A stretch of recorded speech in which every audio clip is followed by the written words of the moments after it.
Hi friends, welcome back to another episode of Generation Tech. My name is Alan. So I just recently finished the novelization for Rogue One, just in time for the digital release of the movie. I usually like picking up the novels because they give you more insight on what the director and the writer were thinking when they created these stories. Unfortunately, scenes will always get cut because of pacing or timing issues, which kind of really sucks for guys like me because I love the details, as you guys can probably see in my YouTube channel. Anyway guys, before we continue any further, I do want to remind you that there will be spoilers in this video, obviously. And for all of you Star Wars fans out there who haven't seen Rogue One, well, shame on you. No, I'm just kidding. It's okay if you haven't seen the movie, but honestly, you really should see this movie. It's a great addition to the Star Wars galaxy. The central theme is about sacrifice, giving up what you have for a greater cause. And Gareth Edwards does a phenomenal job pounding that theme into our heads. It's because of this strong direction that at no time did I feel that this story was less important than any of the other movies. Which is just masterful storytelling, seeing that this entire plot came from one sentence in the opening crawl for A New Hope. The character development in this movie is so strong that each one of their deaths hits hard. It's what makes this movie work, and in turn it's their sacrifices that make the original trilogy that much more epic.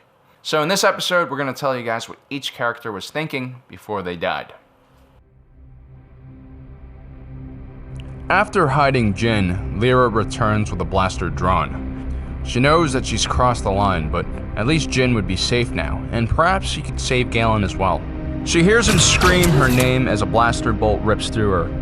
As Lyra lay on the ground, she saw Krennic clutching a blackened wound on his shoulder, a stark contrast from his pristine white uniform. Her last thought was that she wished Galen weren't here to see this. Jyn saw her father standing there on the platform, in front of the ghostly man in white. It was as if they hadn't moved since the last time she'd seen them, but he was alive. She ran towards her father, calling out to him. Galen turned his head and immediately knew it was his daughter. It had been 15 years since he'd last seen her. But before she could reach him, her world went black as a proton torpedo from a Y-wing exploded. The last thing she thought was whether her father had even recognized her. Papa, it's me. It's Jyn. Jyn.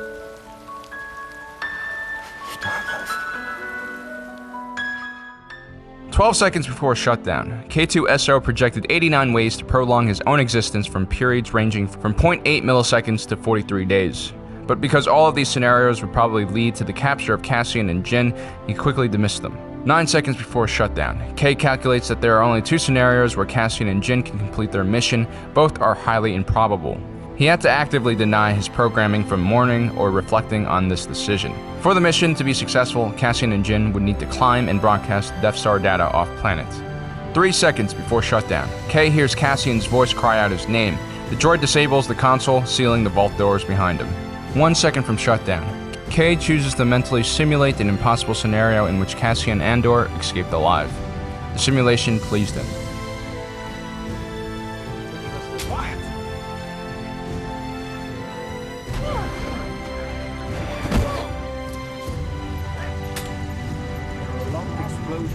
People blending in.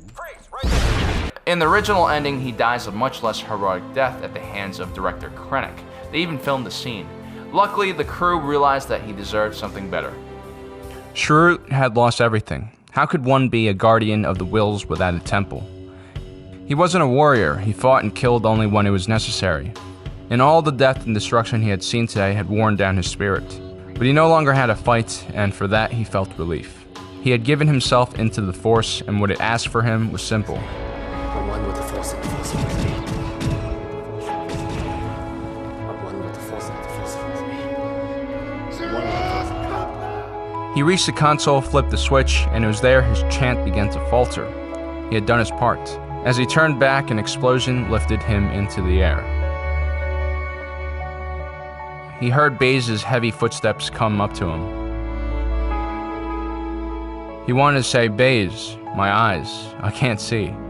But Baze had always needed comfort more than humor.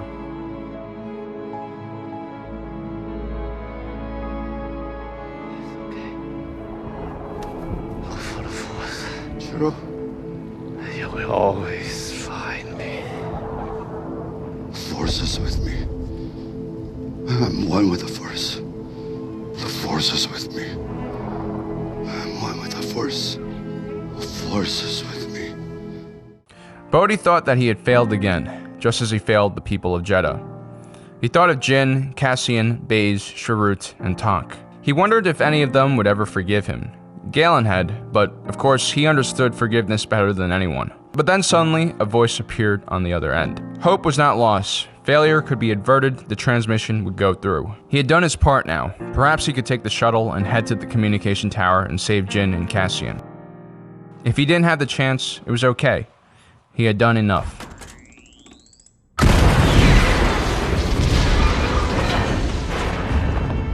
Baze saw an explosion off in the distance. Most likely it was Bodhi. Did the message get sent, or was Chirrut's sacrifice pointless? Stormtroopers began closing in on him, and time seemed to become impossibly slow, as if taunting him and making him suffer this horrible moment forever. He repeated Chirrut's chant not for comfort, but for conviction. The Force is with me. I am with the Force. A forgotten faith from his childhood reawoke. He wept inside as the memory of all he had forsaken in life came rushing back in. He had nowhere to go, and he wouldn't leave his friend now. He embraced the nightmare and shot until he had surely slain 1,000 stormtroopers. Baze Malbus died in pain, but it did not last long.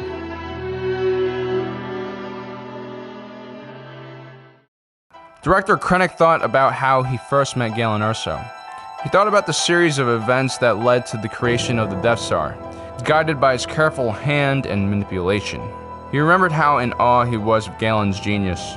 He thought of Tarkin, who had the arrogance to use his own weapon against him. He would die in the fires of his own creation. He imagined the mark the battle station would leave on the galaxy, as world after world would be engulfed in its power. And Tarkin, he would die too, not in Scarif, but on the Death Star.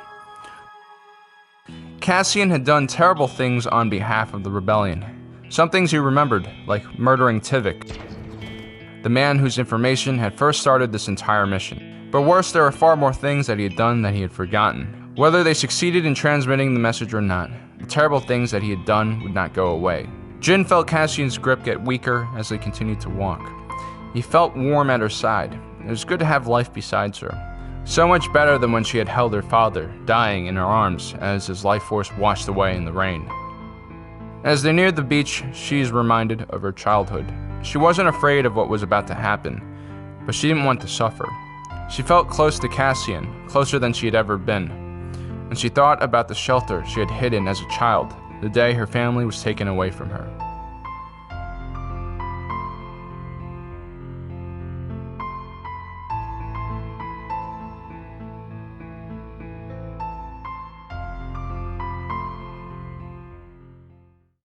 Probably a lot of feels going around right now, guys, right? But that's what happens when a movie gives you great characters only to rip them from you a few hours later. In the original script, Jyn and Cassian actually make it off the planet alive and deliver the data straight to Princess Leia themselves.